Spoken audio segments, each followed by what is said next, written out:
The funeral hadn't even ended, and they were already coming for what wasn't theirs. Rain still clung to the black fabric of Kira Lawson's coat as she stepped out of the cab, her fingers numb, her heart hollow. The cemetery soil was still fresh under her nails.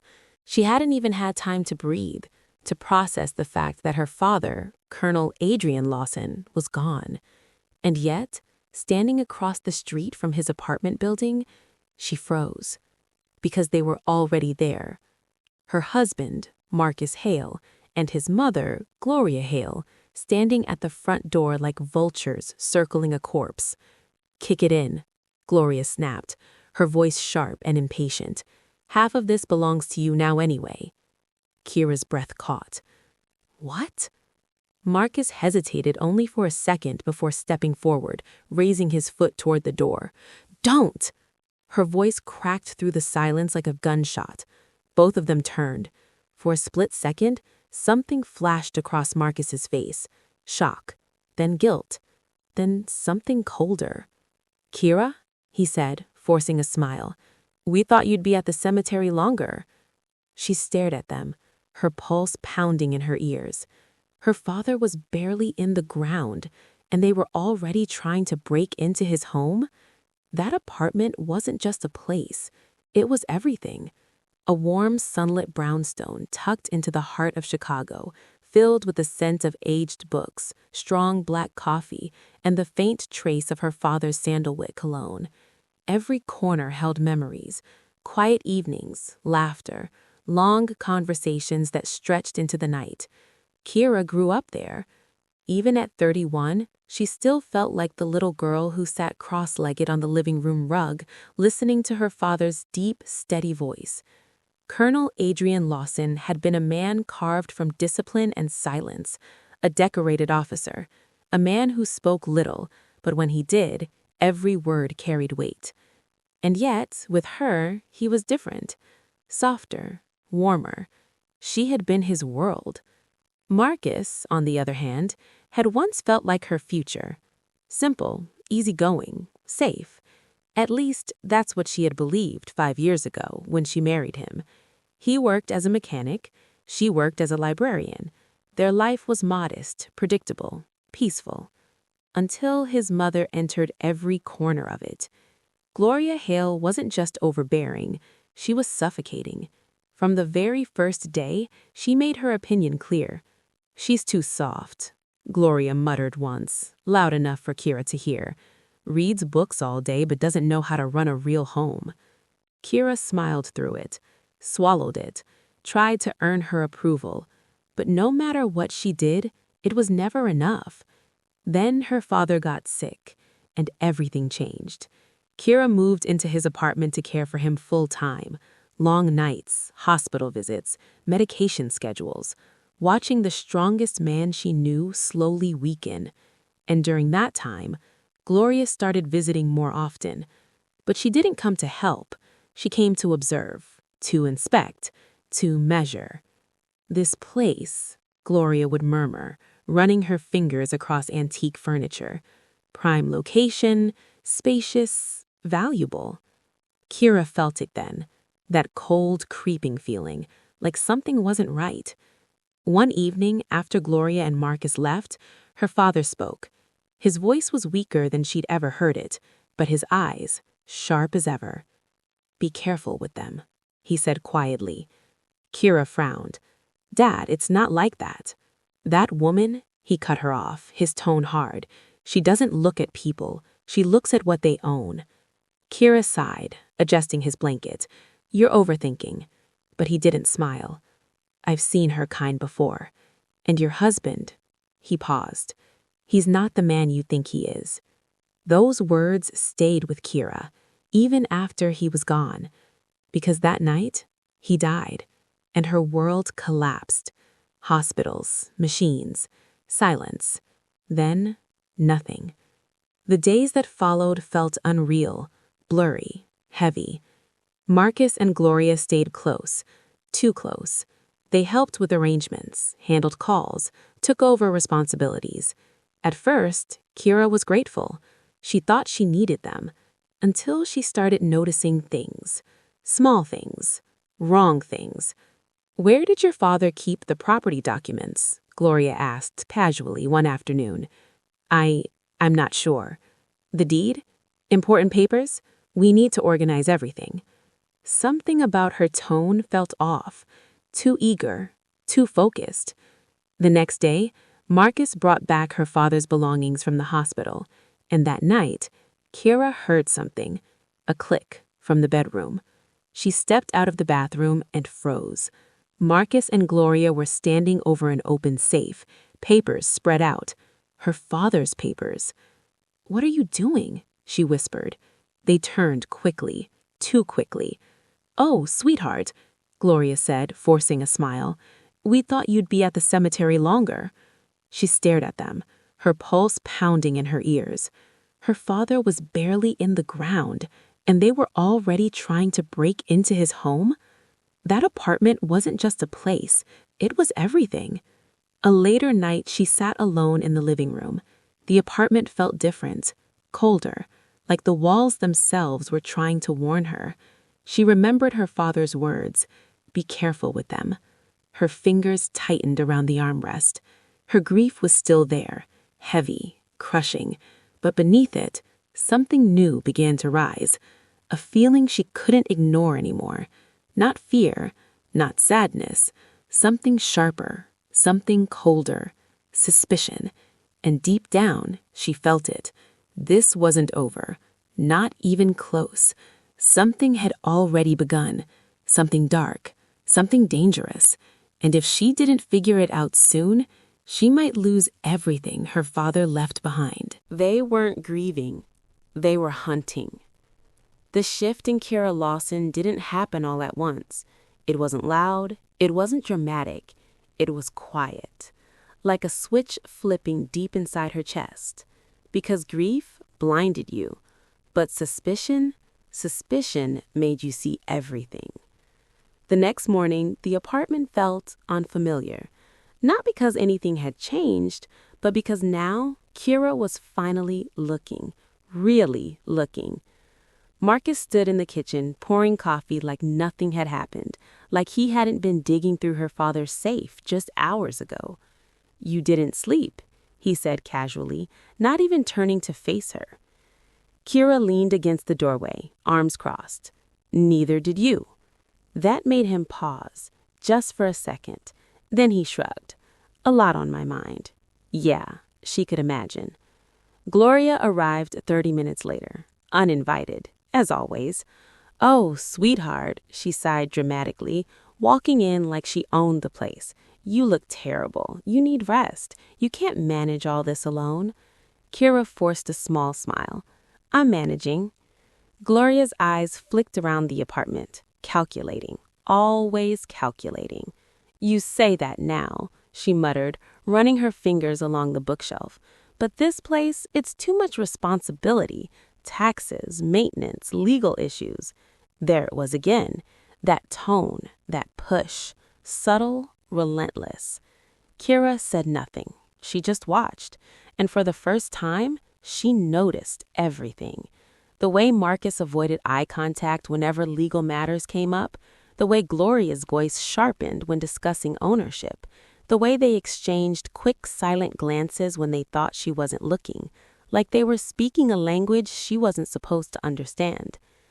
Later that afternoon, Kira sat alone in her father's armchair, the same chair where he used to read, where he used to think, where he used to warn her.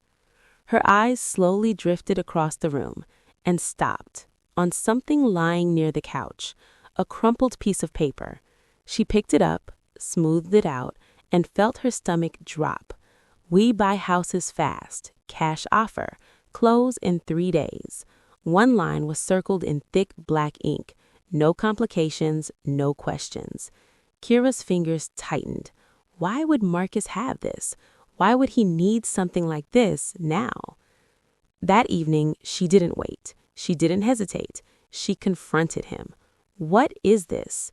She placed the flyer on the table. Marcus glanced at it, and for a split second, fear, real fear, flickered across his face. Then it vanished. "Oh, that?" he said quickly. "Just junk mail. Someone stuffed it in the mailbox." "Really?" Kira asked, her voice calm, too calm. "Yeah." He didn't look at her, not once. Silence stretched between them, heavy, uncomfortable. Then suddenly, Marcus snapped. "Kira, seriously," he said, his tone sharp. "Your father just died and you're interrogating me over trash?" Kira blinked. There it was, the shift, the attack. He turned away, grabbing his keys. "I'm not doing this right now." And just like that, he walked out, leaving her alone again. Kira stood there for a long moment. Then slowly, she exhaled, and something inside her finally clicked into place. He wasn't just lying, he was deflecting, turning it back on her, making her feel guilty, just like Gloria always did. That's when it hit her. Hard, cold, clear. This wasn't random. This wasn't stress. This was a plan, and she was the target.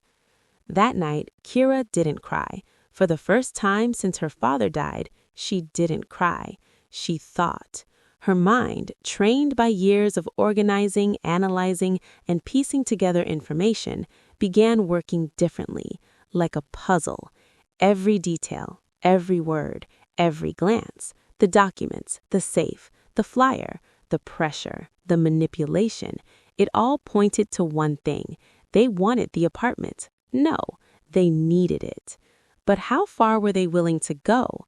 That question burned in her mind, and she knew there was only one way to find out. The next morning, she waited until Marcus left for work. She moved quietly, carefully, her heart pounding with every step. She knew his habits, knew where he kept things. There was one place he never let anyone touch, the old storage trunk, hidden on the top shelf of the closet. Kira pulled a chair over, climbed up, and dragged it down. Dust filled the air as it hit the floor. Locked, of course. She stared at it for a moment, then walked to the drawer, pulled out a thin metal wire. Her father's voice echoed in her memory. A soldier should know how to open any lock. Her hands trembled slightly, but she didn't stop. 2 minutes later, click, the lock gave way. Kira slowly lifted the lid, and what she saw inside made her blood run cold. Folders, documents, stacks of papers, and right on top, her father's property file. But that wasn't the worst part. Beside it was another folder, blue, clean, prepared. Kira opened it and froze. And power of attorney, already drafted, giving Marcus full control over everything she owned. A property transfer form, ready to sign. A spousal consent document, prepared, stamped, waiting. Her name left blank. Her breathing stopped. They weren't planning to ask her. They were planning to trap her, to manipulate her, to rush her until she signed everything without thinking. Kira slowly lowered the papers, her hands shaking, but her eyes cold, focused. This wasn't suspicion anymore. This was proof. And deep down, she realized something terrifying. This wasn't just greed. This was betrayal, the kind you don't come back from. She reached for her phone and started taking pictures.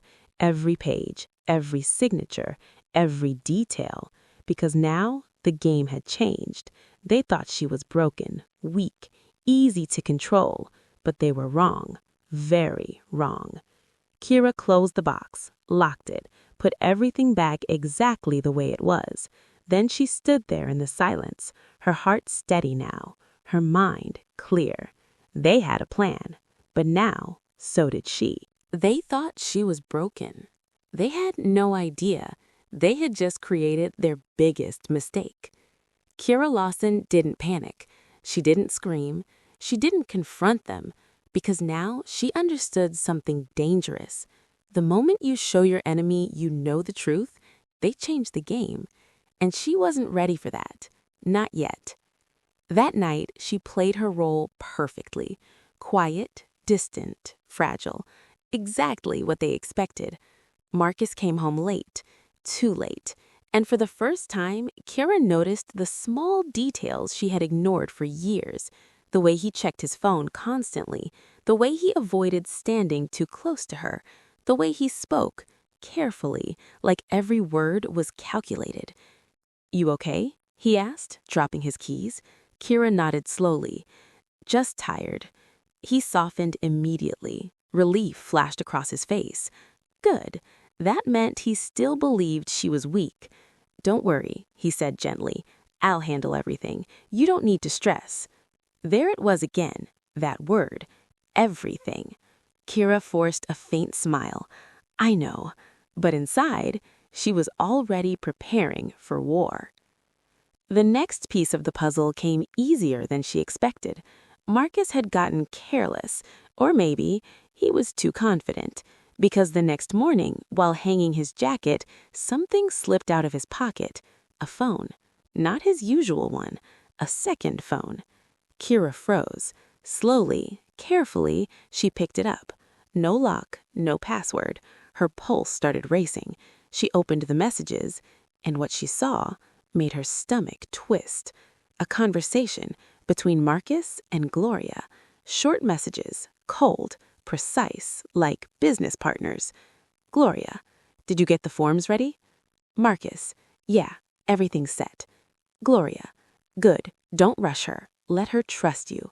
Marcus: "She's already out of it. She'll sign." Gloria: "When?" Marcus: "Next week, after the family gathering." Gloria: "Perfect. She'll be emotional. Easy." Marcus: "What if she reads them?" Gloria: "She won't. I'll distract her." Marcus: "And then?" Gloria: "We sell the place fast. Cash deal." Marcus: "And her?" Gloria: "Send her away, somewhere quiet. She won't come back." Kira's hand went ice cold. There it was. Not suspicion, not doubt. The truth. They weren't just trying to take the apartment. They were planning to erase her from it. Her breathing became shallow. Her grip tightened around the phone. Everything her father had said, everything she had ignored, was real. And worse, they were counting on her grief, using it, weaponizing it. Kira slowly put the phone back, exactly where it was. Then she stepped back.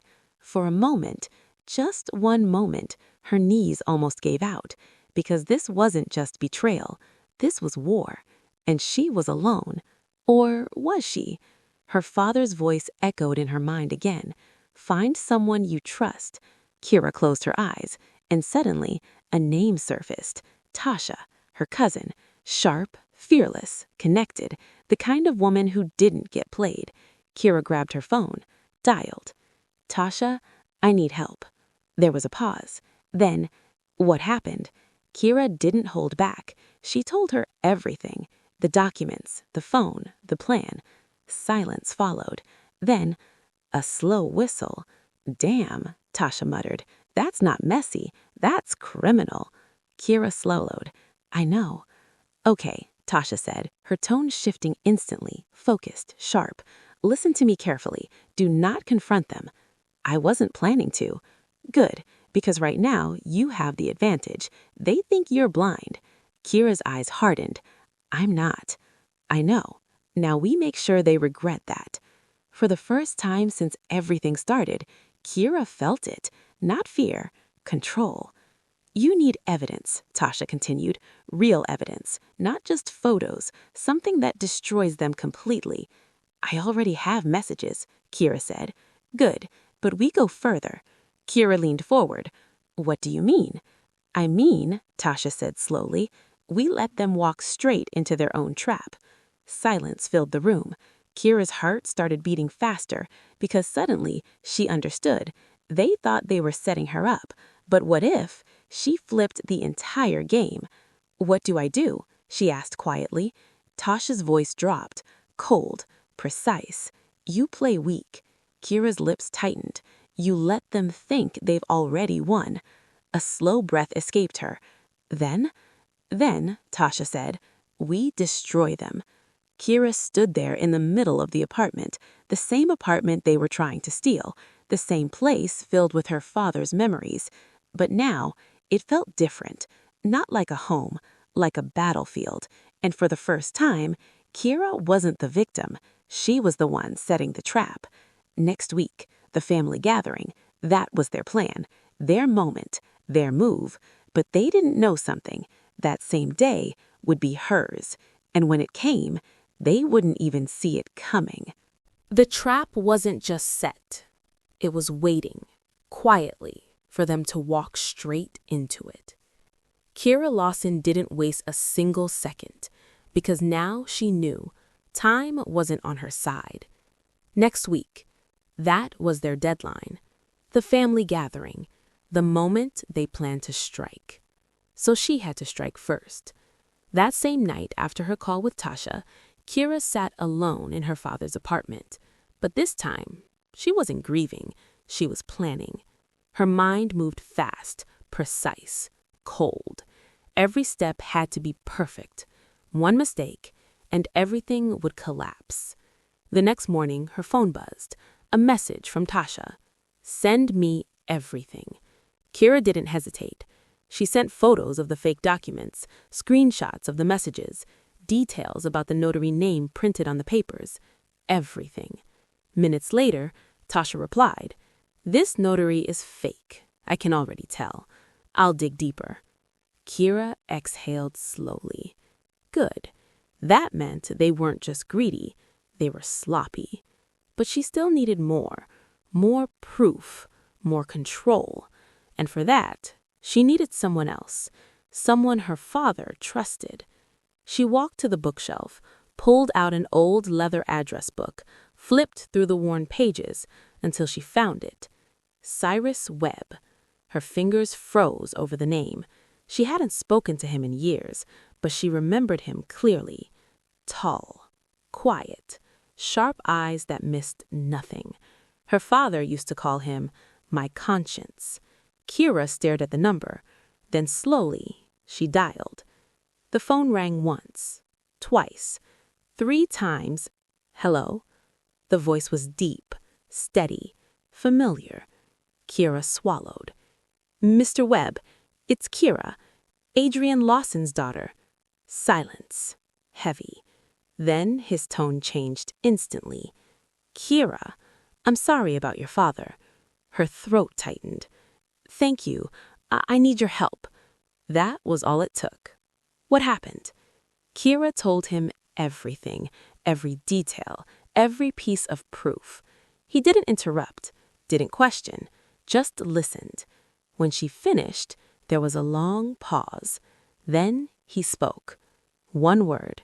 Scumbags. Kira closed her eyes. For the first time, someone believed her completely. "I knew something was off," Cyrus continued, his voice turning cold. "Your father called me a week before he passed." Kira's eyes snapped open. "He did?" "Yeah," Cyrus said quietly. "He told me to watch out for you. Said he didn't trust your husband or his mother." A chill ran down her spine. "He saw it coming," she whispered. "He always did." Silence filled the line. Then Cyrus's tone shifted, hard, focused, like a commander giving orders. "Listen to me carefully," he said. "Do not confront them." "I won't." "Good, because we're going to catch them in the act." Kira's heart skipped. "How?" "We record them." Her breath caught. "Real proof," Cyrus continued. "Not just documents, not just messages. Their own words, their own plan." Kira felt something rise inside her. Adrenaline. "But they won't talk in front of me," she said. "They won't have to," Cyrus replied. Silence. Then, slowly, he explained the plan. And with every word, Kira realized something terrifying. This wasn't just defense. This was a setup. "You're going to make them believe the apartment is empty," Cyrus said. Kira nodded instinctively, even though he couldn't see her. "You leave, loudly. Make sure people hear. Tell your husband you'll be gone all day. And then you come back." Her heart started pounding. "Quietly," he continued. "You hide, and we let them do exactly what they've been planning." Kira's hands clenched. "They'll talk," Cyrus said. People like that always do when they think no one's watching. And you'll be listening? She asked. I'll be recording everything.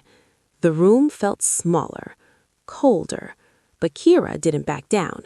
Okay, she said, because now there was no turning back. That same evening, Cyrus arrived, exactly 1 hour later, just like he said.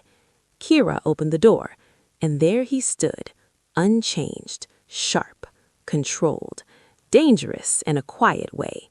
He stepped inside, looked around the apartment once, then his gaze landed on his father's portrait. For a moment, he said nothing, then quietly, I'm sorry, Marcus. Kira's chest tightened, but Cyrus turned back quickly, back to business. Show me everything. She handed him her phone. He studied the evidence, carefully, methodically, sloppy, but bold. Then he opened his bag and pulled out something unexpected.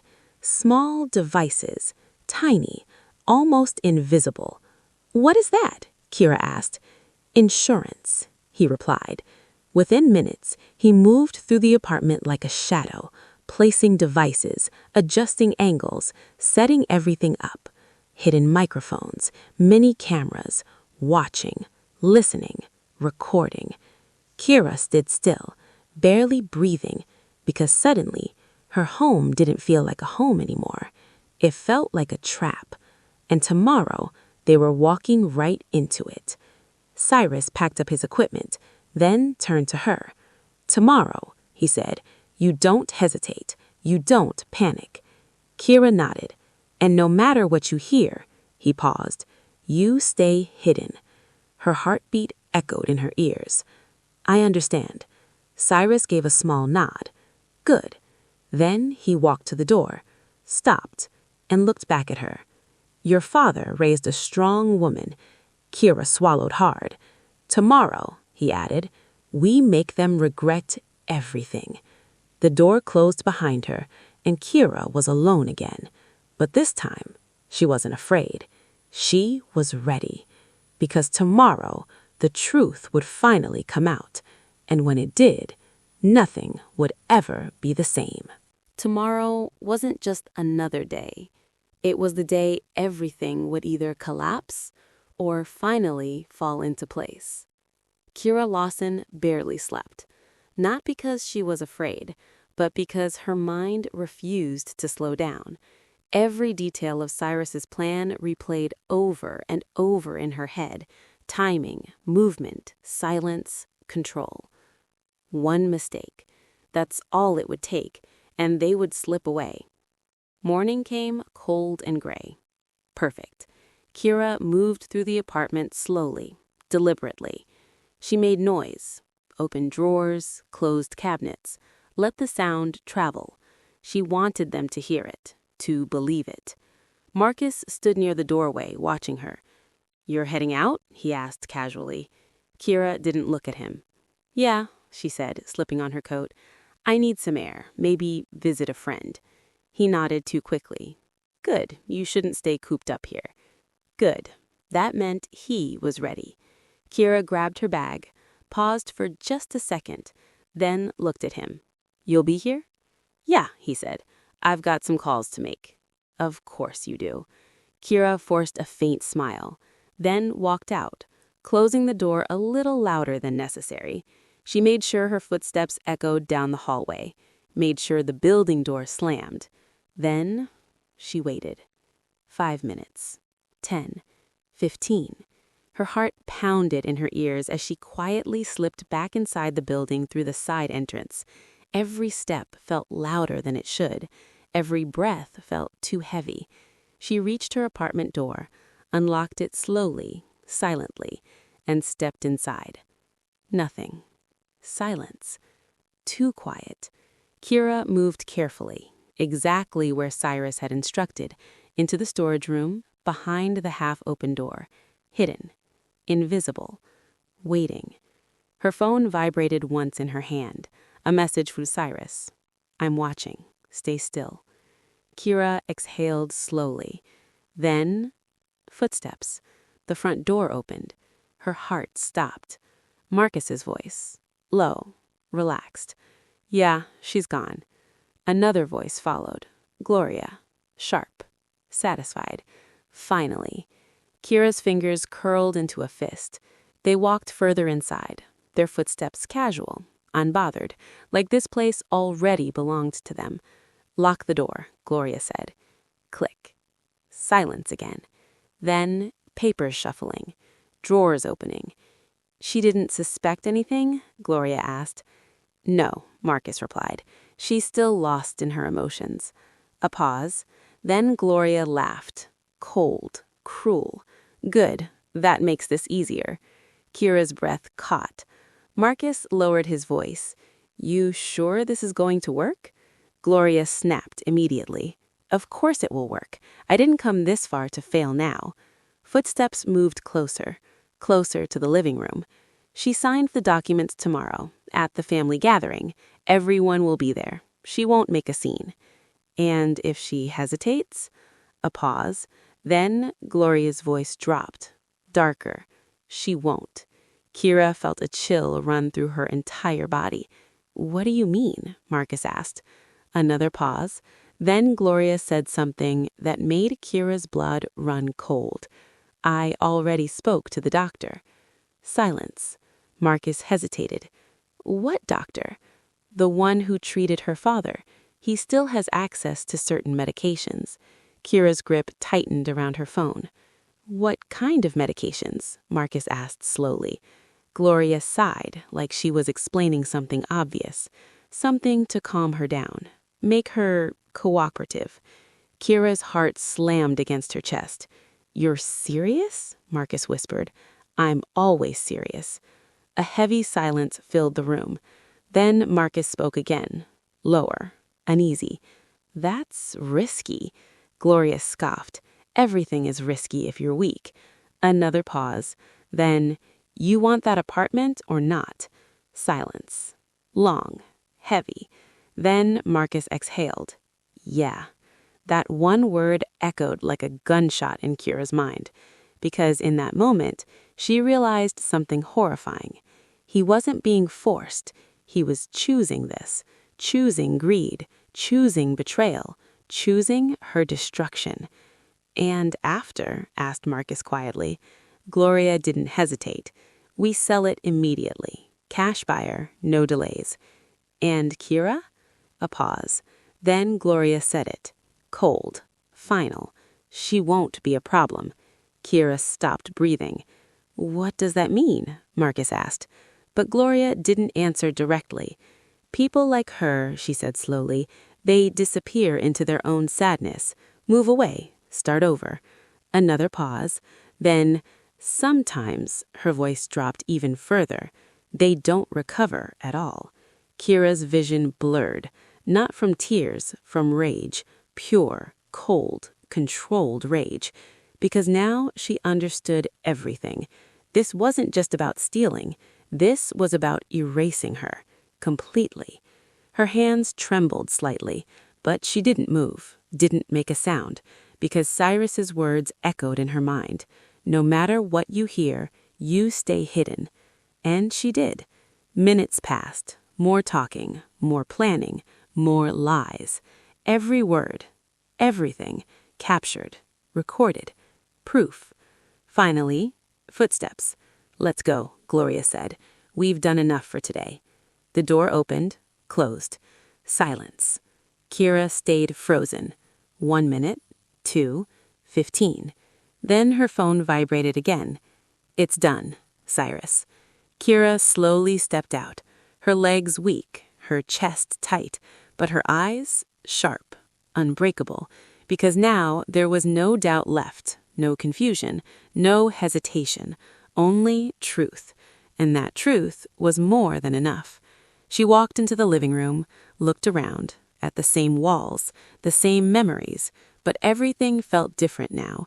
This place wasn't under threat anymore, because the real danger had just exposed itself. Kira picked up her phone, dialed Cyrus. He answered instantly. Did you hear everything? Yes. A pause. Then his voice turned cold. They're finished. Kira closed her eyes, took a slow breath. Good, she whispered, because tomorrow wasn't going to be their victory, it was going to be their downfall, and this time they wouldn't escape. The day they planned to win became the day everything collapsed. The apartment felt different that morning, heavier, like the walls themselves were holding their breath. Kira Lawson stood in front of the mirror, adjusting her black dress. Her face was calm, too calm. No tears, no weakness, because today, she wasn't mourning anymore. She was ending it.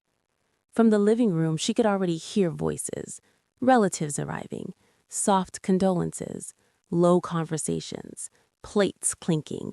The family gathering had begun. Marcus moved through the room, playing his role perfectly. Gentle, attentive, concerned. A performance. Gloria, on the other hand, was even better. She moved like a grieving queen, shaking hands, sighing deeply, wiping imaginary tears. If Kira didn't know the truth, she might have believed it. But now, every smile looked fake. Every word sounded poisoned. "Kira, sweetheart," Gloria's voice called softly. Kira turned. Gloria sat on the couch, patting the seat beside her. "Come sit with me." Kira walked over slowly, sat down. Gloria took her hand. Warm, too warm. "You've been so strong," she said gently, "but you don't have to carry everything alone." Kira lowered her eyes, played her part. "I don't know what to do anymore," she whispered. From across the room, Marcus was already watching, waiting. Good. "That's exactly why we're here," Gloria continued smoothly, "to help you, to take care of things." There it was, the opening move. Kira stayed silent. Gloria leaned closer, her voice softer now, more persuasive. "There's paperwork, legal matters, things you shouldn't worry about right now." Marcus stepped forward, right on cue. "Kira," he said gently, sitting across from her, "we talked about this." "Did we?" Kira slowly looked up, her eyes glassy, convincing. I don't understand any of it," she said. "Perfect." Marcus nodded, relief flickering across his face. "That's okay. You don't need to. I'll handle everything." He reached into his bag, pulled it out, the blue folder. Kira's heart slowed. This was it, the moment they had been waiting for, the moment she had been preparing for. Marcus opened the folder, spread the documents across the table. "Just a few signatures," he said casually, "so I can act on your behalf." Gloria leaned back slightly, watching, smiling.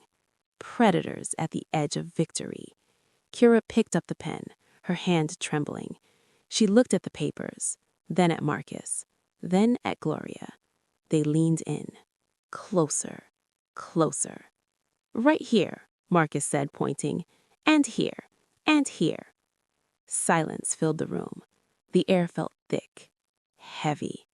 Kira lowered the pen toward the paper, 1 inch away. And then the doorbell rang. Sharp, loud, unexpected. Marcus froze. Gloria's head snapped toward the door. "Who is that?" she whispered. "No idea," Marcus said quickly, standing up. "I'll get it," Kira said softly. She placed the pen down, slowly stood up, and walked toward the door, her heartbeat steady, controlled, because she already knew who it was. She opened the door, and there he stood, Cyrus Webb, calm, unshaken. But he wasn't alone. Behind him stood a police officer and a man in a sharp suit holding a briefcase. Kira stepped aside. "Perfect timing," she said quietly. Cyrus gave a slight nod, then walked in. The room fell silent, instantly. Marcus and Gloria stood, frozen, their faces pale. "Who are you?" Gloria demanded, her voice shaky. Cyrus didn't even look at her. "I'm an old friend of Colonel Lawson, and I believe we have some very important matters to discuss." The police officer stepped forward, calm, professional, and suddenly the atmosphere changed. This wasn't a family gathering anymore. This was something else, something far more dangerous.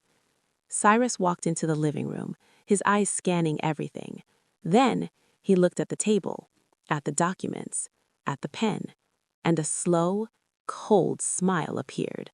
"Ah," he said, "right on time." Marcus swallowed hard. "What is this about?" he asked, trying to sound confident. Cyrus finally turned to him, and his voice dropped. "I think you already know." Silence. Heavy. Unforgiving. Then Cyrus reached into his coat, pulled out a small device, pressed a button, and suddenly, voices filled the room. Their voices. Gloria. Marcus. Clear. Sharp. Undeniable. "She'll sign everything without reading. We sell it fast. She won't be a problem." The room froze. Completely. Gloria's face drained of color. Marcus stepped back, like the ground had disappeared beneath him. And Kira just stood there, watching, silent, because this was only the beginning. The moment the recording started, everything they built on lies began to crumble. The room didn't just go silent, it suffocated. Every word from the recording echoed through the apartment, cold, clear, unforgiving. "She won't read it. Just sign here. We sell it and move fast."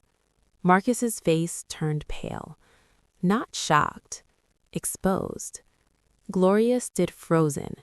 For the first time since Kira had known her, she had nothing to say. And that was the most terrifying part. Cyrus Webb stepped forward slowly, controlled, dominant. "You should listen carefully," he said calmly. "This is the part where everything ends for you."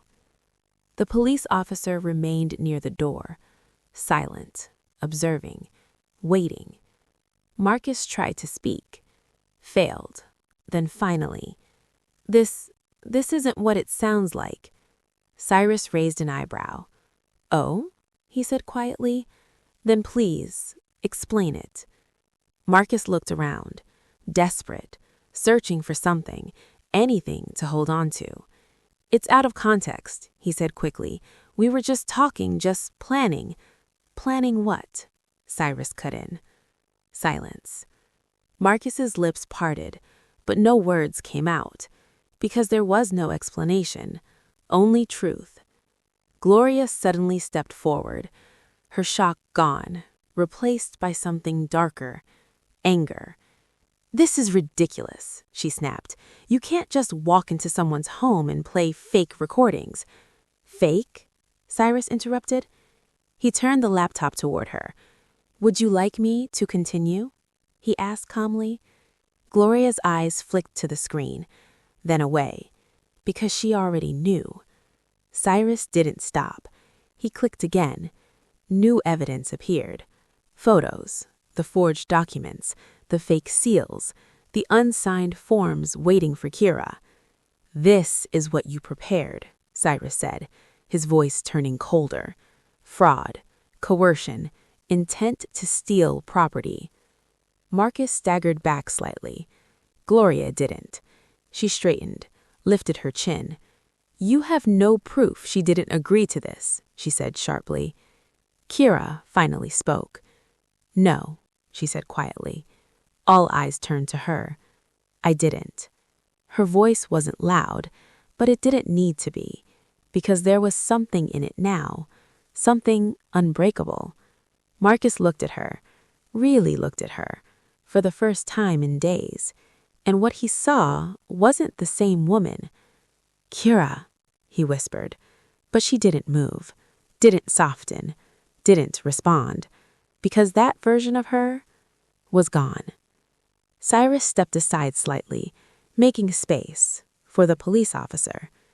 "Mr. Hale, Mrs. Hale, I'm going to need both of you to come with me for questioning." Gloria laughed, sharp, bitter. "This is insane.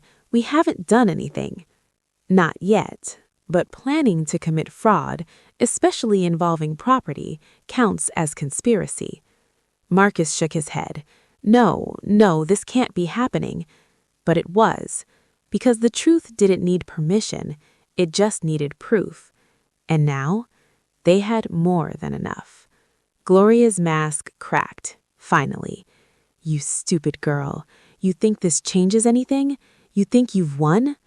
Kira met her gaze, calm, steady. No, she said softly, then paused. I know I have. That hit harder than anything else, because it wasn't anger, it was certainty. Marcus stepped forward suddenly. Kara, wait, he said desperately. We can fix this. This is just a misunderstanding. No, she cut him off, her voice still quiet, still controlled. It's not. Silence. You lied to me. You planned this. You used me. Marcus shook his head. I didn't mean it like that. Then how did you mean it? He had no answer, because there wasn't one. Only greed, only betrayal, only truth. The police officer stepped closer. Sir, ma'am, we're leaving now. Gloria didn't move. I'm not going anywhere. The officer's tone didn't change. You don't have a choice. For a moment, it looked like she might argue, fight, resist. But then, something shifted, because deep down, she knew it was over. Marcus lowered his head, defeated. Gloria grabbed her purse, tight, controlled, and without another word, they walked toward the door. But just before stepping out, Marcus stopped, turned back, looked at Kira. One last time. Kira, please. She didn't respond, didn't move, didn't even blink, because whatever they had, whatever existed between them, had already died. The door closed, and just like that, they were gone. The apartment fell silent again, but this time, it felt different, lighter, like something heavy had finally been removed. Kira stood there for a long moment, not smiling, not crying, just breathing, because it was over, or at least, the beginning of the end. Cyrus walked up beside her, placed a firm hand on her shoulder. You did good, he said quietly. Kira closed her eyes. I almost didn't, she whispered. But you did, he replied, and that made all the difference. Because today, she didn't lose everything. She protected it. And tomorrow, they would face the consequences. The courtroom doors slammed shut behind her, but the war wasn't over. It had only changed its shape. Keisha walked down the courthouse steps slowly, her heels echoing against the cold stone like gunshots fading into silence. The gray Chicago sky stretched endlessly above her, heavy, suffocating, just like the past she had barely escaped. Beside her, Cyrus stood still, watching her carefully. You did good, he said quietly. Keisha didn't respond immediately. Her eyes were fixed on the street ahead, but she wasn't really seeing it, because in her mind, she could still hear it. Darnell's voice, his fake apologies, his lies, his betrayal. And worse, that moment, that exact moment when she almost signed those papers, almost handed everything away. Her father's legacy, her home, her dignity, everything. A chill ran down her spine. I almost lost everything, she whispered. Cyrus nodded. But you didn't. That was the truth. And yet, why didn't it feel like a victory? That night, Keisha sat alone in her father's apartment.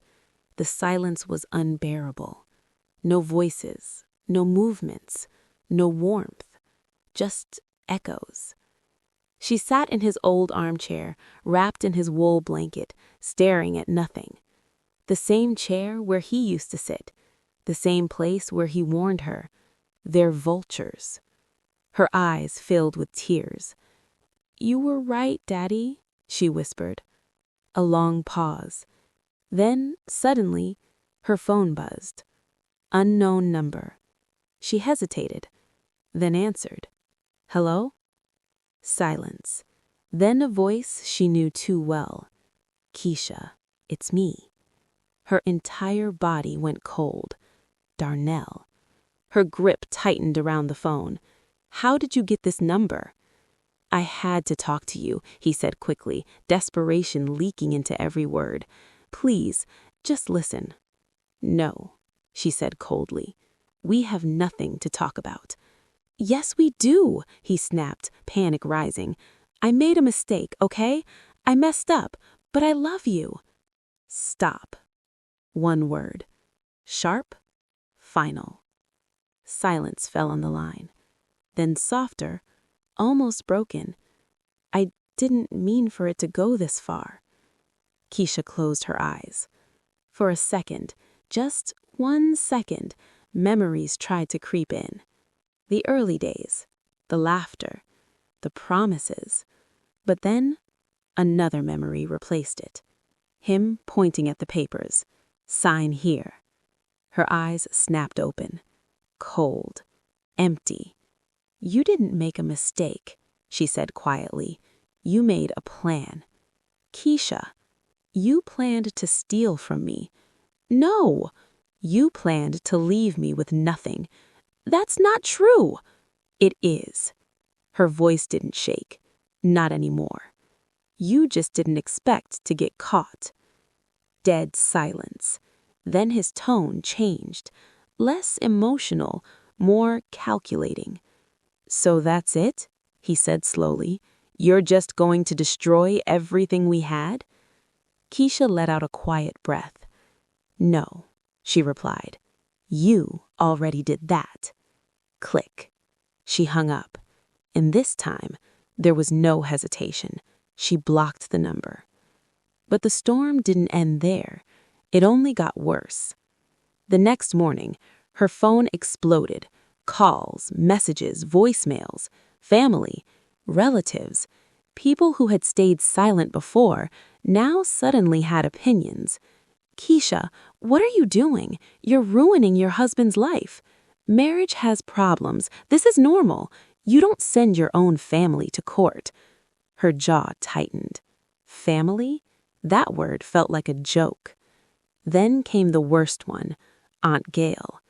Keisha, baby, her voice dripped with fake concern. You need to calm down. This is getting out of hand. Out of hand? Keisha repeated. Yes, you're acting emotional. You just lost your father. Your mind isn't clear. Keisha's eyes darkened. My mind is perfectly clear. No, it's not, the woman insisted. You misunderstood everything. Louise would never do something like that. Keisha let out a short, humorless laugh. Really? Yes, you're overreacting. Dropping charges would be the right thing to do. A pause. Then Keisha said something that made the woman go silent. Did they tell you what they did? Well, no, but then don't speak on something you don't understand. Click. She hung up. But the pressure didn't stop there. It escalated. Rumors started spreading. Ugly ones. She set them up. She wanted the apartment all to herself. She used that old man's death. She's greedy. She's heartless. Keisha read one message, then another, then another. Her hands started shaking. This wasn't just harassment. It was a smear campaign, carefully crafted, strategic, and she knew exactly who was behind it. Louise. That night, Keisha sat in darkness again. But this time, she wasn't crying. She was thinking, analyzing, every move, every word, every lie. They weren't just defending themselves. They were attacking, trying to break her, make her feel guilty. And for a moment, it almost worked. Her chest tightened. Her breathing became uneven. What if, she whispered, what if she really was too harsh? What if... Her phone rang again. Cyrus. She answered immediately. I think I'm losing it, she admitted quietly. What happened? She told him everything, the calls, the rumors, the pressure, the guilt. Silence. Then Cyrus spoke, cold, sharp. Listen to me carefully, Keisha. Her eyes held her breath. This is war. Her eyes widened slightly. They're not sorry, they're scared. A pause. And scared people attack. Keisha swallowed. So what do I do? Cyrus didn't hesitate. You don't break. His voice hardened. You push back. A long silence followed. Then something shifted inside her. The fear turned into anger, cold, controlled, dangerous. They want war? She whispered. Cyrus gave a small, approving nod, even though she couldn't see him. Then give them one. Keisha slowly stood up. Her reflection stared back at her from the dark window. But this time, she didn't see a grieving daughter. She didn't see a betrayed wife. She saw something else. Someone else. Someone stronger. Someone colder. Someone ready. They think I'm weak, Keisha said softly.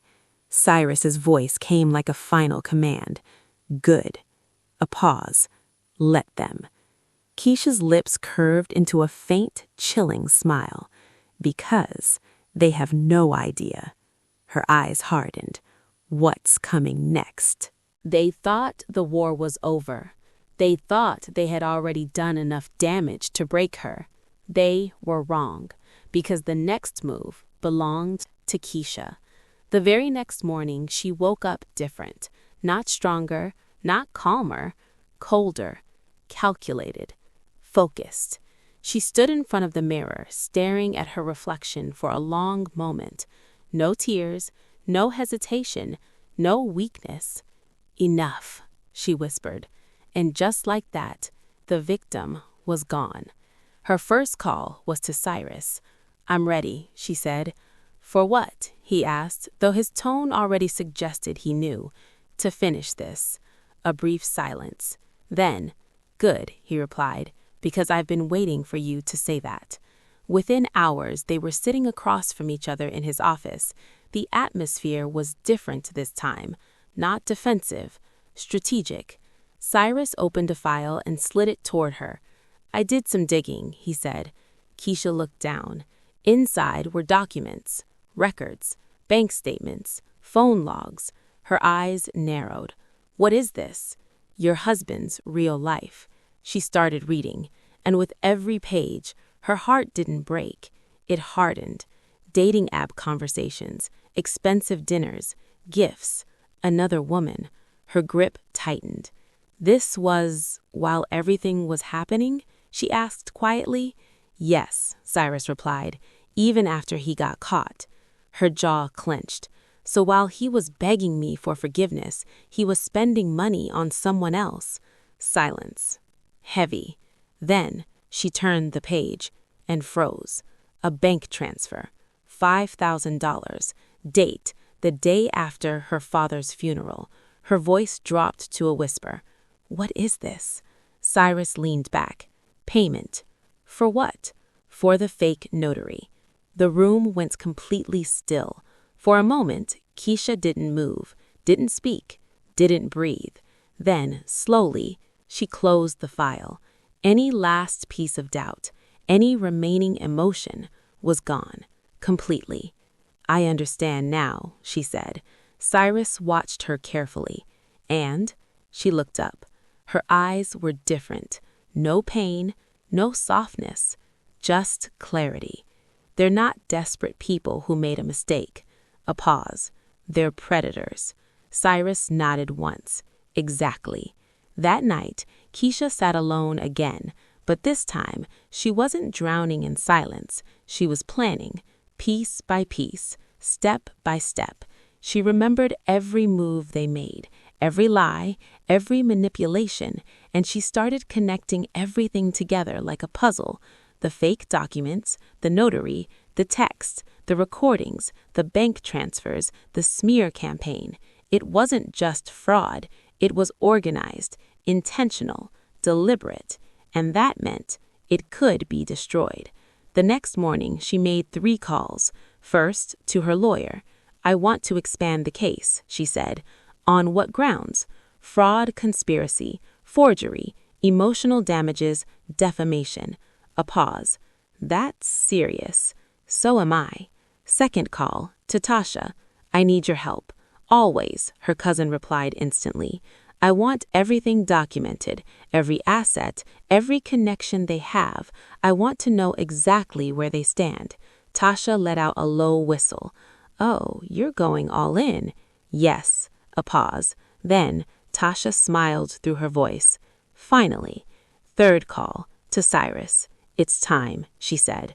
"For what?" he asked. "For the final move." Days passed, but this time, Keisha wasn't reacting, she was controlling. Every message she received, saved. Every rumor, documented. Every threat, recorded.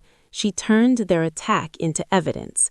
Piece by piece, she built a case so strong it didn't just defend her, it buried them. Meanwhile, Darnell and Louise had no idea. They thought their pressure was working. They thought she was breaking. They thought she would eventually give in. And that was their biggest mistake. One evening, another message came from Darnell. Long, emotional, desperate. "I can't live without you. I made a mistake. I'll fix everything. Please don't do this." Keisha stared at it for a long time. Then she replied, just one line, "We'll talk soon." That message changed everything. Across the city, Darnell read it. His eyes lit up. Hope. Relief. "She's coming back," he whispered. Louise, sitting across from him, leaned forward. What did she say? He showed her. A slow, greedy smile spread across her face. "I told you, she's weak." But what they didn't realize was that Keisha had just set the trap. The meeting was arranged for 2 days later. Public place, a quiet cafe, neutral ground. Darnell arrived early, nervous, excited, hopeful. Louise insisted on coming. "She won't suspect anything," she said confidently. They sat there, waiting. Minutes passed. Then the door opened. Keisha walked in. She looked different, not broken, not emotional, composed, sharp, untouchable. Darnell stood up immediately. "Keisha," but she didn't hug him, didn't smile, didn't soften. She simply sat down, slowly, calmly. Silence filled the table. Then she spoke. "You wanted to talk." Darnell swallowed. "Yeah, I wanted to fix things." Keisha nodded slightly. "Fix exactly what?" "Our marriage. Our life." She tilted her head slightly. "Our life?" A pause. Then she leaned forward, and her voice dropped, cold, precise. "Do you mean the part where you tried to steal my apartment?" Darnell froze. "Or the part where you paid a fake notary to forge documents?" Louise's face went pale. "What are you talking about?" Keisha didn't even look at her.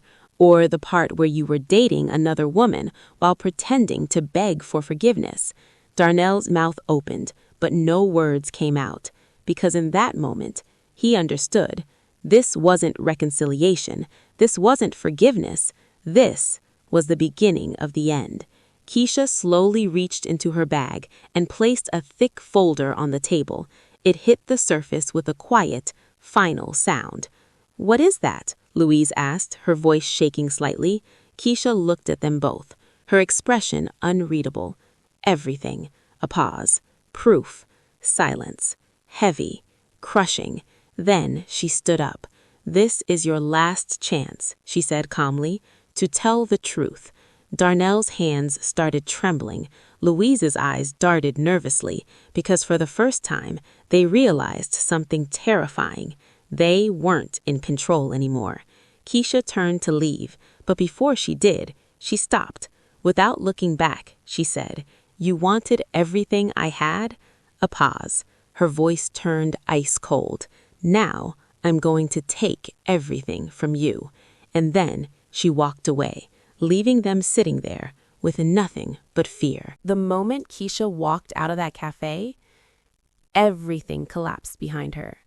Inside, Darnell and Louise sat frozen. Neither of them spoke. Neither of them moved. Because for the first time, they felt it. Real fear. Louise was the first to break. What was that?" she whispered, her voice trembling. Darnell swallowed hard, staring at the folder on the table like it was a bomb. "That wasn't Keisha," he muttered. Louise snapped her head toward him. "No," she said slowly. "That was someone else." A pause. Something else. Her hands shook as she reached for the folder. For a second, she hesitated. Then she opened it. Page 1, printed screenshots, text messages. Their messages. Her eyes widened. No. Page 2, photos of the fake documents, stamped, signed, prepared. Her breathing became uneven. This isn't possible. Page 3, bank statements, highlighted, $5,000 transfer. Her hand slipped slightly. Darnell leaned in. "What is it?" he asked. But he already knew, because his face had gone completely pale. Then the final page. A transcript, word for word. Their recorded conversation. Every plan, every lie, every intention. Right there, clear, undeniable. Louise slammed the folder shut. "This is illegal," she hissed. Darnell shook his head slowly. No, this is bad." "Bad?" she snapped. "This is nothing. We can fight this." But even she didn't sound convinced, because deep down, they both knew. This wasn't just bad. This was over. Meanwhile, Keisha stepped out into the cold air, and for the first time in weeks, she felt something strange. Control. Her phone buzzed. "Cyrus." "Well?" he asked. Keisha didn't stop walking. They took the bait. A small pause, then Cyrus chuckled. "Good." That night, the storm finally broke, but not for Keisha. For them. Darnell's phone started ringing non-stop. Unknown numbers, lawyers, investigators, the bank, even his workplace. Because once Keisha made her move, everything she had been collecting, she released. Evidence, reports, formal complaints, legal filings, every piece of truth sent to the right people, at the right time, in the right way. By morning, their world was already cracking. Darnell paced back and forth in the living room. "This can't be happening," he muttered. Louise sat on the couch silent. For once, she had no plan, no control, no power. "They're calling me from work," he said, his voice shaking. "They know everything. They said I'm suspended until further notice." Louise looked up slowly. "You can't do that." "They can," he snapped, and they did. Silence. Then her phone rang. She answered. "Hello?" A pause. Her expression changed instantly. "What do you mean, investigation?" Another pause. "No, that's a lie." She stood up suddenly. "You have no proof." But even as she said it, her voice cracked. Because they did have proof. Keisha had made sure that. The next few days were chaos. Pure chaos. Darnell lost his job just like that. No warning, no second chance. The bank reviewed their finances, their loan, their credibility, and what they found didn't look good. Due to recent legal developments, that was the phrase, the one that destroyed everything. Louise tried to fight back, called lawyers, made threats, played the victim, cried, screamed, manipulated, but nothing worked. Because this time, the truth was louder than her lies. Meanwhile, Keisha didn't chase them, didn't argue, didn't react. She simply watched, from a distance, calm, silent, unshaken. One evening, she sat in her father's apartment, the same chair, the same silence. But it felt different now. Not heavy, not suffocating. Peaceful. Her phone buzzed again. Cyrus. Well, he asked. Keisha didn't stop walking. I know. There's one more step, he said. Keisha's eyes narrowed slightly. What step? His voice dropped, cold, precise. The final blow. A pause. Long.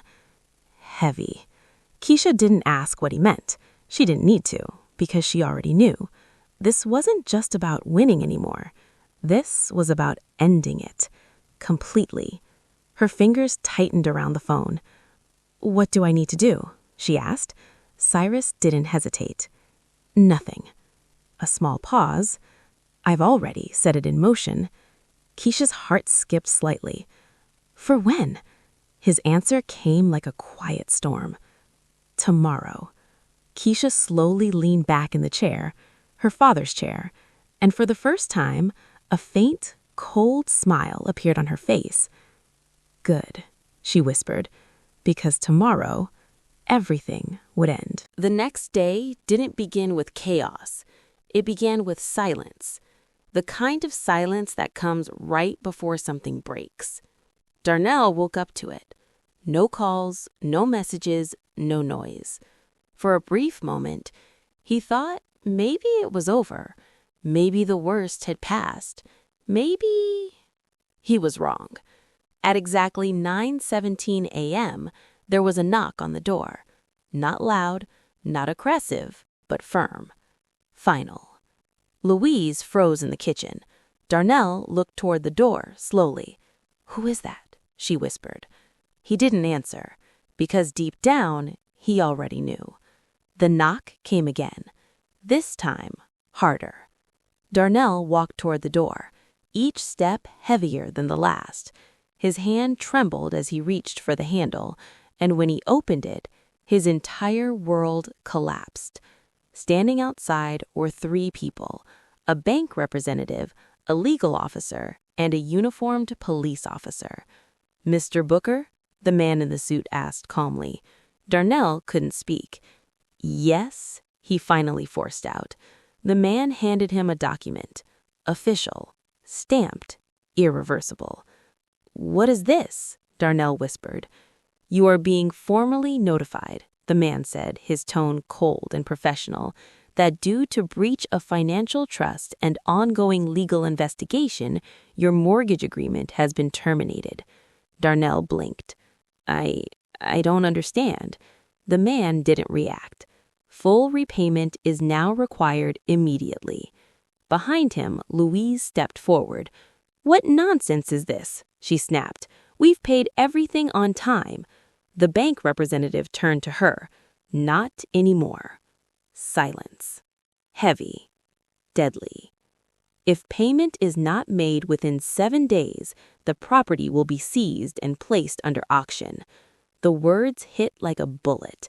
Louise staggered back slightly. No, that's not possible." But it was, because this was the final blow. The officer stepped forward slightly. "We're also here regarding the ongoing fraud investigation. You'll both be required for further questioning." Darnell's knees nearly gave out. Louise grabbed the wall for support. Everything they had built was collapsing. And somewhere across the city, Keisha sat by the window, watching the skyline, calm, still. Her phone buzzed. Cyrus. "It's done," he said. She didn't ask what that meant. She already knew. "They've been notified," he continued. "The bank pulled everything. Their assets are frozen. The investigation is expanding." A pause. "They're finished." Keisha closed her eyes slowly. No smile, no celebration, just relief. "They chose this," she said quietly. "Yes," Cyrus replied. "They did." Back at the apartment, panic had taken over. "This is your fault," Darnell snapped, pacing wildly. "My fault? You're the one who got sloppy. You pushed me into this. I made you strong. You made me a criminal." Their voices echoed through the empty rooms, the same rooms they once thought they would own forever. Now they were losing them. Louise suddenly went quiet. Too quiet. Darnell stopped. What? She turned slowly, her eyes sharp, calculating, even now. This isn't over, she said. Darnell stared in disbelief. What are you talking about? We've lost everything. A slow smile crept across her face. No, she whispered. Not yet. Darnell felt a chill run through his body. What are you planning? Louise stepped closer, lowered her voice. If we're going down... A pause. Her eyes darkened. We're not going alone. At that exact moment, across the city, Keisha suddenly opened her eyes. A strange feeling washed over her. Uneasy, sharp, like something wasn't finished yet. Her phone rang. Unknown number. She hesitated, then answered. Keisha Vance? A male voice. Professional. Controlled. Yes. This is Detective Harris. A pause. Then, his next words changed everything. We need you to come in. Keisha's grip tightened slightly. For what? Silence. Then, his next words changed everything. They've made a counterclaim. The world seemed to stop. What? A formal accusation, he said. Against you. Keisha's heart skipped. What kind of accusation? Another pause. Longer this time. He chose his words carefully. They're claiming, a breath, that you set them up. Silence. Cold. Heavy. Keisha didn't move, didn't speak, because in that moment, she realized something terrifying. This war wasn't over yet. For a moment, Keisha didn't breathe. The words echoed in her mind like a gunshot that refused to fade. You set them up.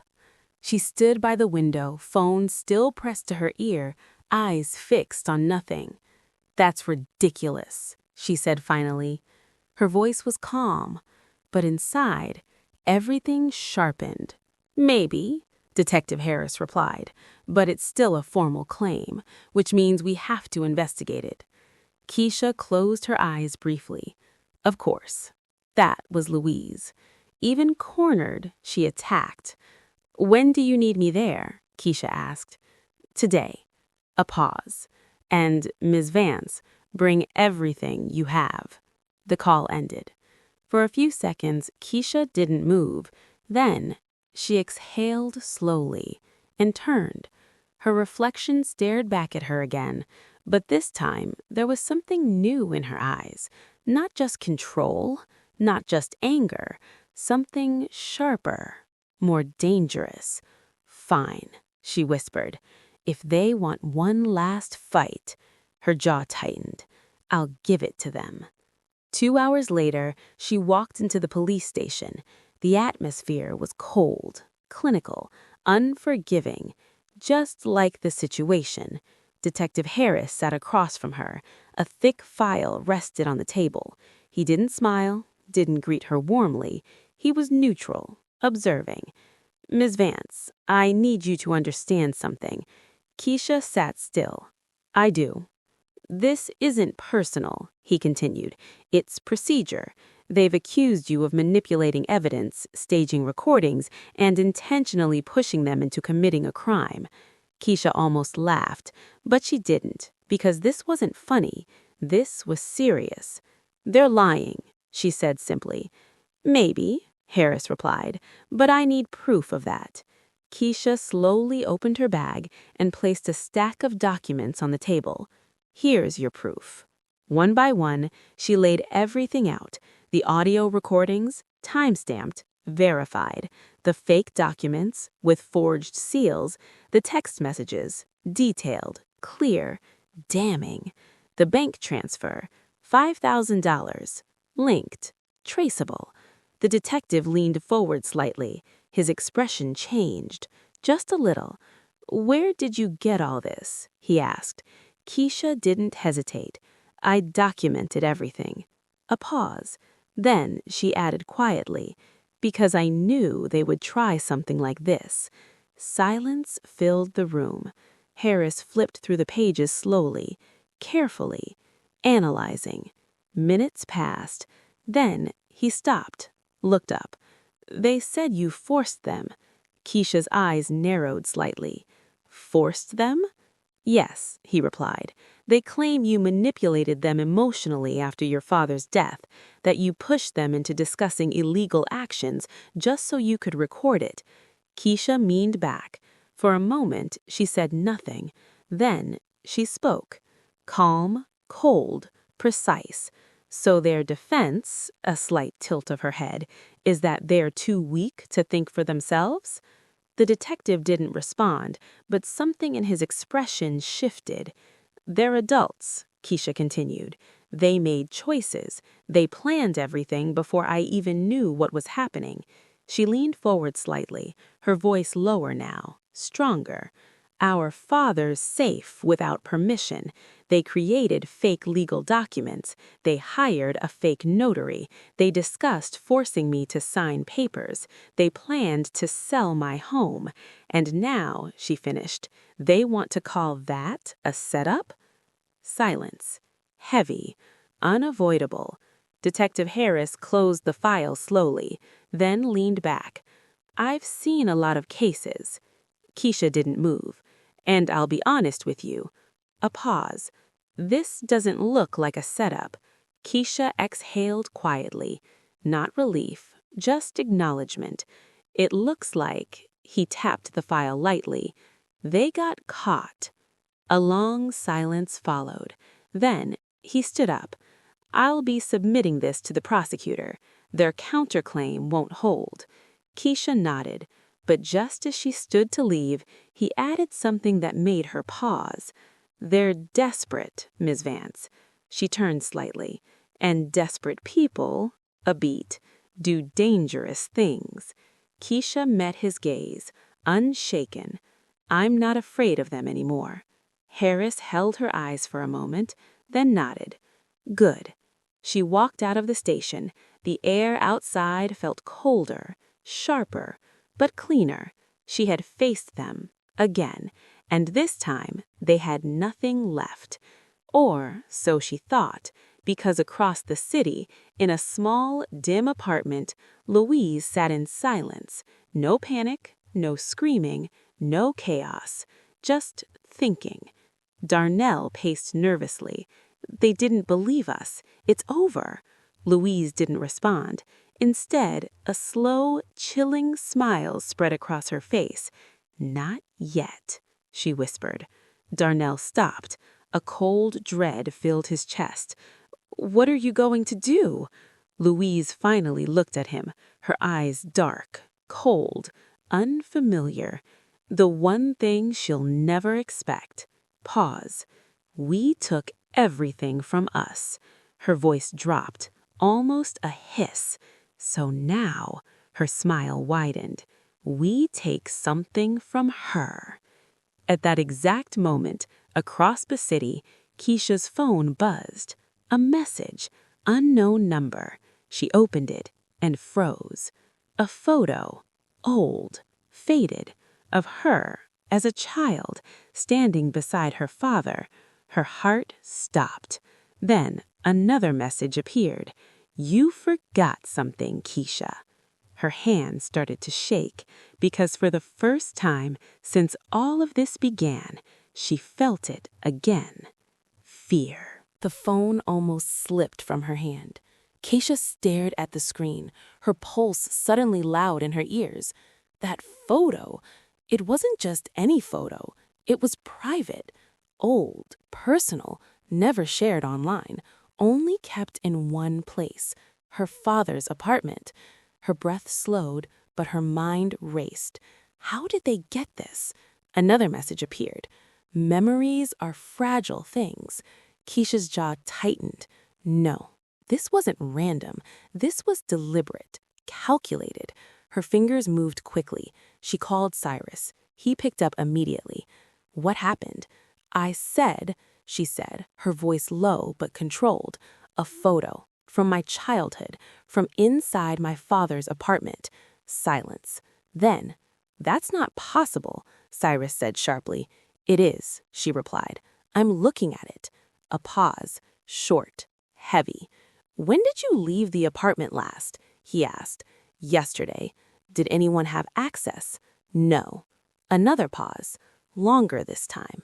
Then Cyrus spoke again, colder, more serious. "They've been inside." Keisha's stomach dropped. "That's impossible," she whispered. "You're sure?" he asked. Her mind flashed back. The door, the locks, the windows, everything had seemed fine. But now she wasn't sure. "I need you to go there," Cyrus said. "Right now. Don't touch anything. Just look." Keisha didn't argue. She was already moving. The drive felt longer than usual. Every red light felt like a delay. Every second stretched. When she finally reached the building, something felt off. Not obvious, not visible, but wrong. She stepped inside, walked up the stairs, stopped at the door. Her heart pounded. She reached out slowly and touched the handle. Unlocked. Keisha froze. She was sure she had locked it. Certain. A cold wave ran through her body. Slowly, she pushed the door open. Silence. The apartment looked normal. Too normal. Everything was in place. Nothing broken, nothing stolen. But the air felt disturbed. "Keisha?" Cyrus's voice came through the phone. "I'm inside," she whispered. "Don't move too much. Just observe." She stepped forward carefully, her eyes scanning everything. The living room, untouched. The kitchen, clean. Then she stopped. The hallway, her father's room door was slightly open. Keisha's breath caught. "I didn't leave it like that," she whispered. "Stay calm," Cyrus said. "Go check." Step by step, she approached the door. Her hand trembled slightly as she pushed it open. The room was dim, still, silent. She stepped inside, slowly. Her eyes moved across the space, the bed, the desk, the old bookshelf. Then they landed on something that made her freeze completely. The drawer. Open. The same drawer where her father kept his personal items, photos, letters, memories. Her heart started racing. "No," she whispered. She rushed forward, pulled the drawer open fully, and her worst fear became real. Things were missing. Not everything, not valuables, just specific items. Photos, letters, old documents, pieces of her past. "They were here," she whispered, her voice shaking for the first time. Cyrus went silent for a moment. Then, "They're not stealing," he said slowly. Keisha's eyes widened. "They're selecting." A chill ran down her spine. "They're trying to scare me," she said. "No," Cyrus replied. A pause. A pause. Then his answer came. Low. Heavy. Leverage. The word hit hard, because now it made sense.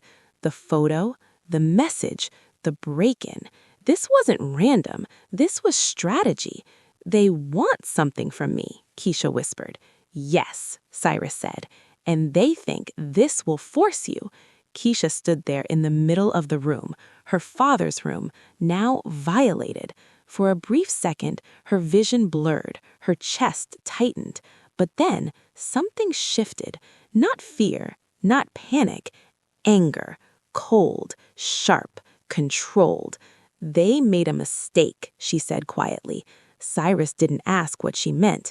He already knew. "What are you going to do?" he asked. Keisha slowly closed the drawer.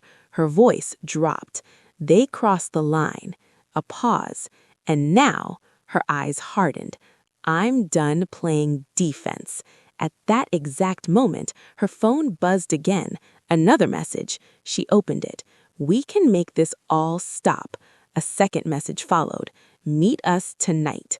Location attached. Keisha stared at the screen. No hesitation this time. No fear. Just a decision. She picked up the phone, called Cyrus. "I'm going," she said. A pause. "No," he replied immediately. Keisha's lips curved slightly. Not a smile. Something colder. "I won't be alone." She looked around the room one last time. Her father's presence still lingered, strong, steady. I'll be ready. And then she walked out, because tonight this war would reach its breaking point. Kendra thought it was over. She truly believed she had buried everything the day she walked out of that courtroom in Chicago. The lies, the betrayal, the humiliation. It was all supposed to stay behind, locked away in a city she no longer belonged to.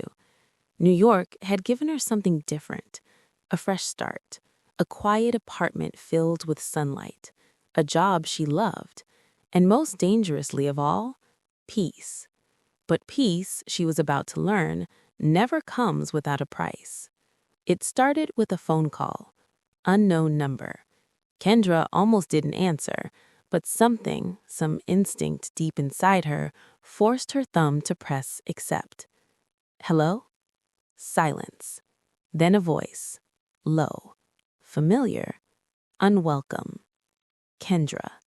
Her entire body froze. That voice didn't belong in her new life. It belonged to a past she had already buried. Who is this? She asked coldly, even though she already knew. A shaky breath came through the speaker. It's me, Marcus. Her ex-husband. The man who tried to steal everything from her. The man she once trusted with her life. For a second, just a second, her chest tightened. Not with love, not with pain, but with something colder. Recognition. You shouldn't be calling me, she said. I had to, he rushed. Please, just listen. No. But he kept talking anyway. I know I messed up. I know I hurt you. But I've changed. Everything's different now. I lost everything, Kendra. Everything. Kendra closed her eyes. Lost everything? Good. You didn't lose everything, she replied quietly. You threw it away. Silence. Then desperation. I love you, he said. The words sounded wrong, fake, like a line he had practiced too many times. Kendra let out a slow breath. Love? She whispered. You don't even know what that means. Kendra, don't. Her voice turned sharp, final. You don't get to come back into my life just because yours fell apart. I'm not asking for everything back, he said quickly. Just a chance. Let me come to New York. We can fix this. That's when she laughed. Not softly, not kindly. A cold, hollow laugh that even surprised her. You really don't get it, do you? What? There is no we anymore. His breathing grew heavier. You're all I have left. No, she corrected. You were everything you had, and you tried to sell me. That hit him. She could hear it in the silence. Then quieter, almost broken. I made a mistake. Kendra's eyes hardened. No, a mistake is forgetting something at the store. A pause. What you did was a choice. And then, click. She ended the call. But the damage was done. Because for the first time in months, her past had found her. That night, Kendra couldn't sleep. She sat by the window staring at the glowing city lights of Brooklyn. New York was alive, loud, unforgiving, but tonight it felt distant. Her mind kept replaying his voice, his words. I lost everything. A part of her wanted to believe he was suffering. Another part didn't care. But one thought kept returning. Why now? Why reach out after everything? Unless he was planning something again. The next morning, she didn't hesitate.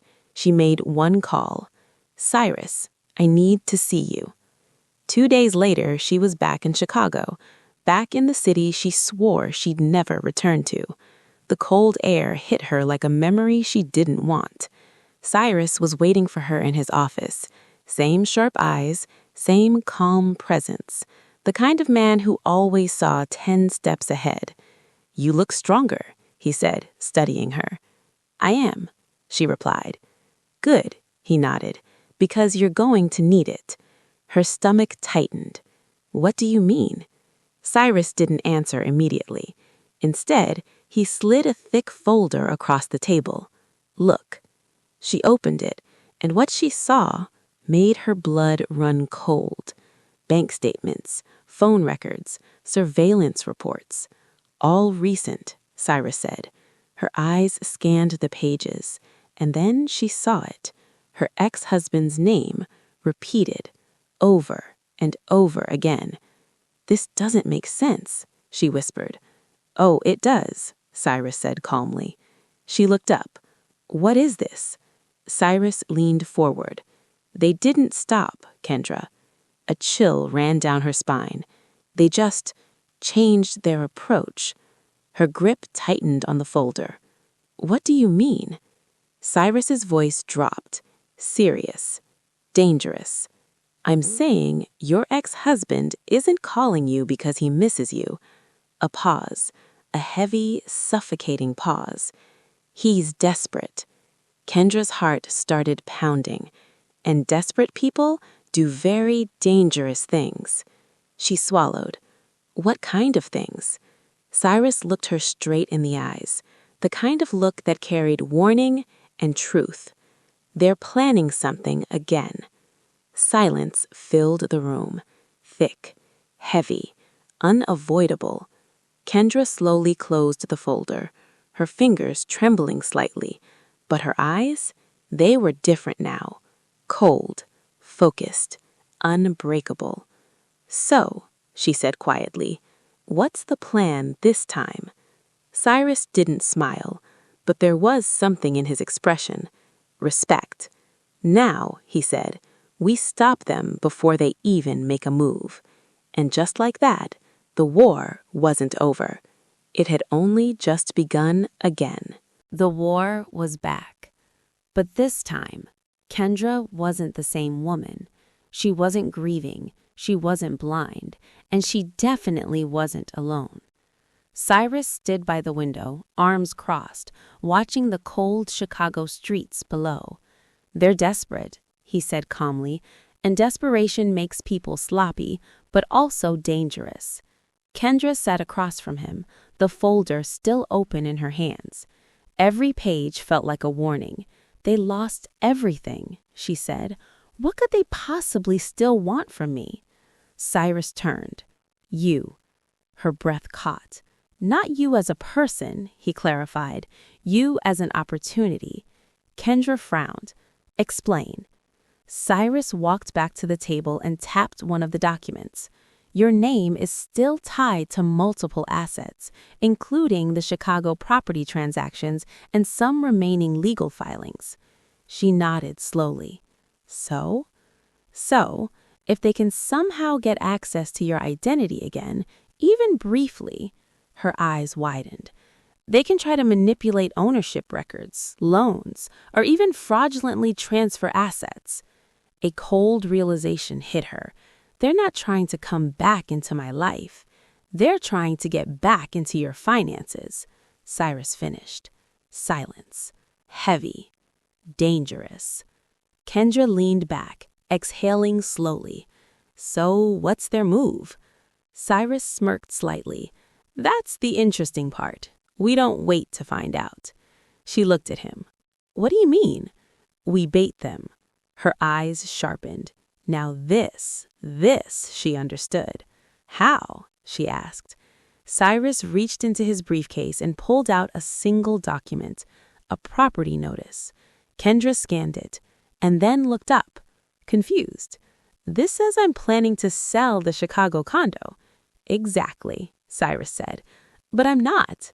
"I know." Realization slowly spread across her face. "You want them to think I am."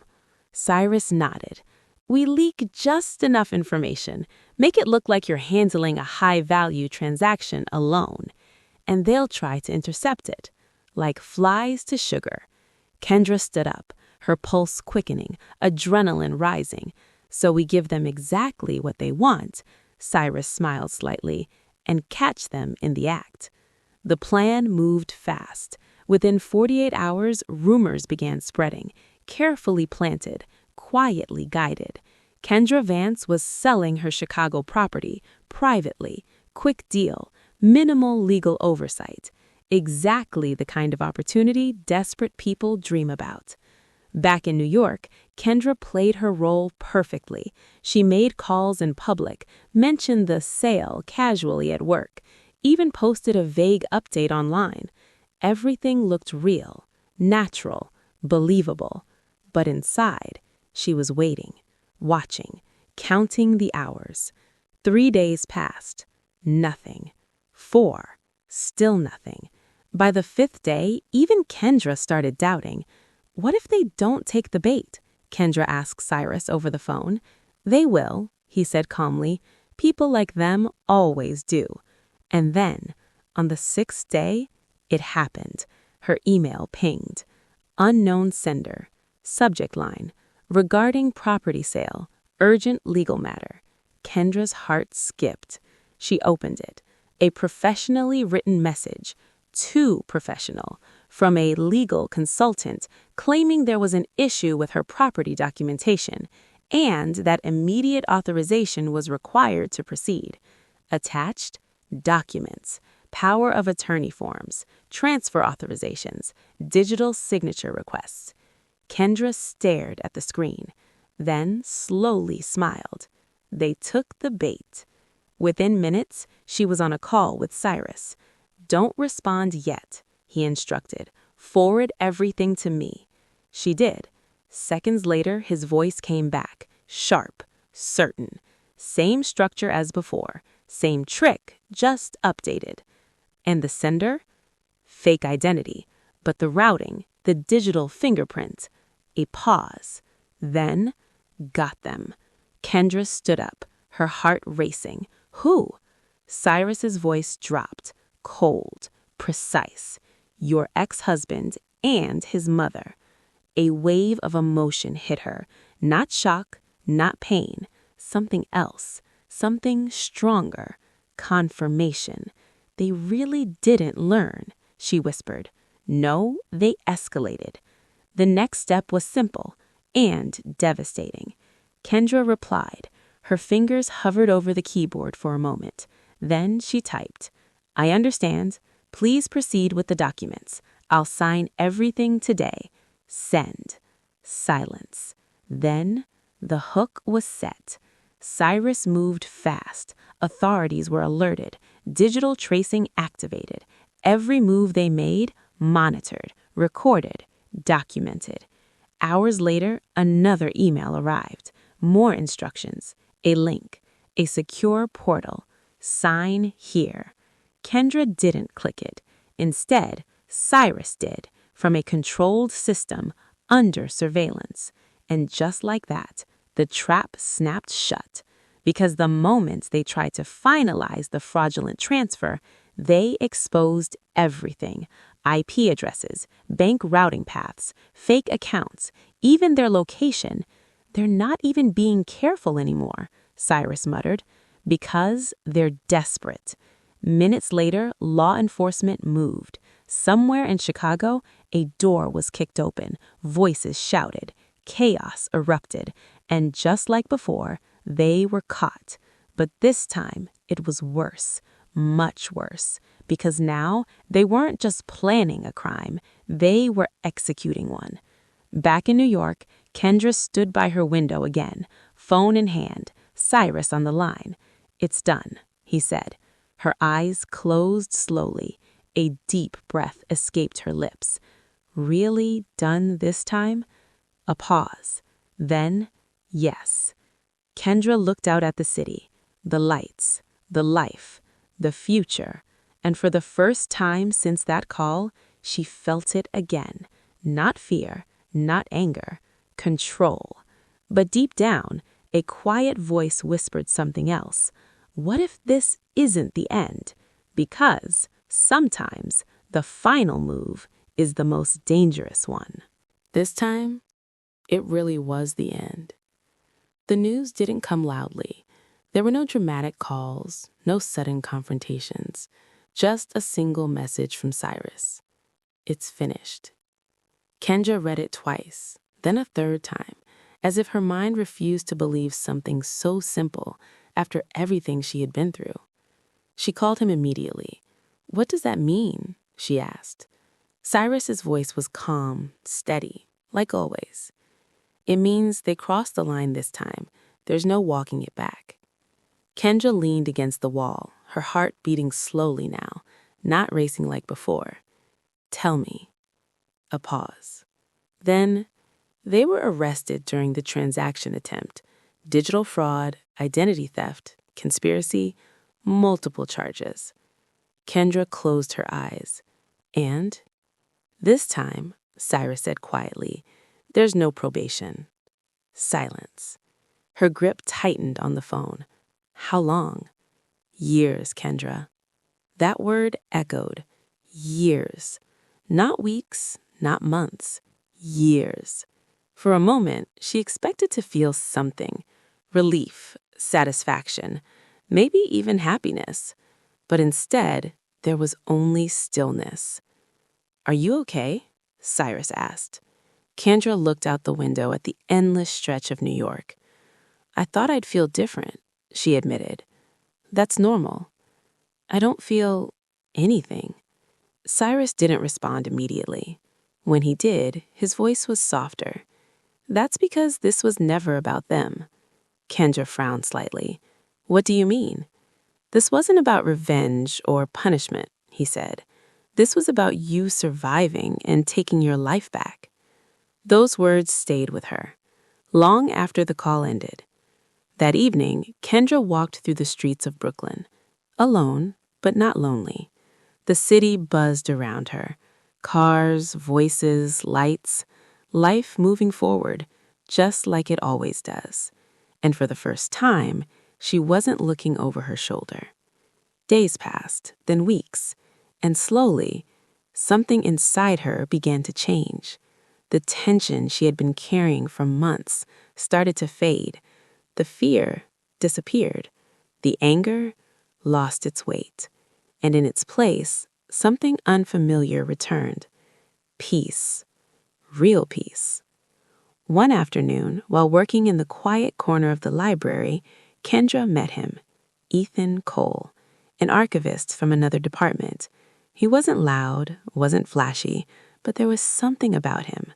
Calm, grounded, safe. Their first conversation was simple. Books, history, nothing important. And yet, it felt different. Days turned into weeks. Coffee breaks became longer, conversations deeper. And for the first time since everything happened, Kendra allowed herself to smile again. Not the forced kind, not the guarded kind, a real one. One evening, as they walked through a quiet park, Ethan stopped. "Kendra," he said gently. She turned to him. "I know you've been through a lot, and I'm not here to rush anything, but I want you to know something." Her heart slowed. "I'm here," he said, "however you need me to be." No pressure, no expectations, just presence. Kendra looked at him, and in his eyes, she didn't see control or manipulation or hidden intentions. She saw honesty. And that's when she realized something. She wasn't broken. She had never been broken. She was tested, and she survived. "I think," she said softly, "I'm ready to stop running." Ethan smiled. "Good." That night, Kendra stood by her window again. The same place, the same city, but everything felt different because this time there was nothing chasing her, no past pulling her back, no fear holding her still, only the future, and it was finally hers. Months later, Kendra made one last decision. She sold the remaining Chicago property, not because she had to, but because she wanted to. That chapter of her life was closed, completely.